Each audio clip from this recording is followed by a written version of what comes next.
Ce sont autant de cockpits à pourvoir en pilote dans les années qui viennent. Bonsoir Julien Dupéret. On va voir ça avec vous en détail. Ça se compte en centaines de milliers. Oui, aujourd'hui, on estime qu'il y a 150 000 pilotes de ligne dans le monde. Et regardez, d'ici à 2020, il en faudra 235 000 supplémentaires. Alors pourquoi ? Tout simplement parce que le nombre de passagers explose.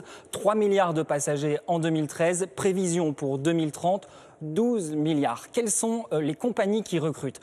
Peu en Europe actuellement à cause de la crise, mais surtout au Moyen-Orient, en Asie, en Afrique. Quoi qu'il en soit, c'est un métier qui plaît toujours autant. Alors pour comprendre pourquoi, nous avons suivi un jeune pilote, reportage réalisé avec Jacques Dubose et Baptiste Rimbert.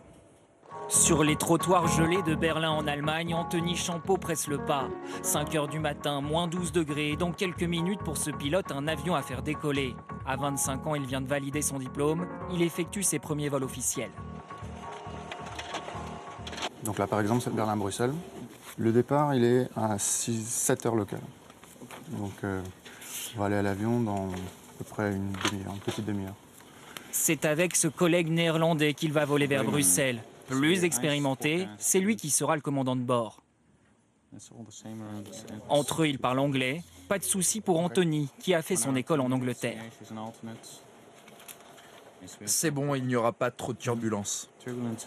Ici, on a la météo pour Berlin. Bonne météo. C'est une météo typique d'hiver, ça devrait être calme.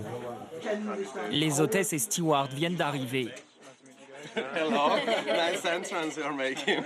Au complet, l'équipage peut partir pour l'avion. Sur le tarmac, c'est l'heure de pointe des vols matinaux. Pour Anthony, la pression monte d'un cran. Dans l'obscurité, il est chargé d'inspecter l'appareil. Sur ses épaules pèse la sécurité de tous les passagers. Une machine de 60 tonnes, 150 passagers, non, c'est assez passionnant, oui. Pour éviter d'avoir trop de pression, je me concentre sur l'aspect technique. Ok, voilà, merci. Dans le cockpit, il rejoint le commandant de bord. Dernière vérification, répétition des gestes et des procédures étudiées pendant 2 années sur les bancs de l'école. On a rentré tous les paramètres de vol, donc le plan de vol, la route, les moyens de radionavigation, et on a téléchargé le vent. La porte se referme. Interdiction de déranger l'équipage pendant le vol. L'avion peut quitter Berlin direction Bruxelles. Faire voler des avions, eux en rêvent. L'hélice qui tourne vers la droite. Si l'hélice a tendance à tourner vers la droite... Ces élèves sont en première année d'une école de pilote à Toulouse. Ces jumeaux sont passionnés d'aviation depuis qu'ils sont petits. Mais pour avoir sa place ici, cela ne suffit pas. Il faut aussi travailler très dur. Le niveau pour postuler au concours, c'est un niveau maths sup. Et donc cette année, on était 1400 candidats pour 28 lauréats.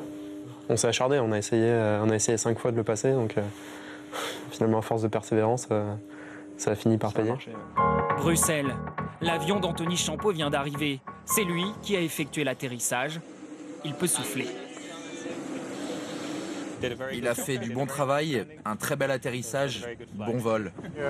Moi, aujourd'hui, j'ai pas l'impression de travailler. J'ai une bonne conscience professionnelle, mais je prends beaucoup de plaisir à faire ce que je fais. Des vols, il en fera plus d'une trentaine chaque mois. En moyenne, le salaire d'un pilote débutant est d'un peu plus de 3 000 € brut mensuels.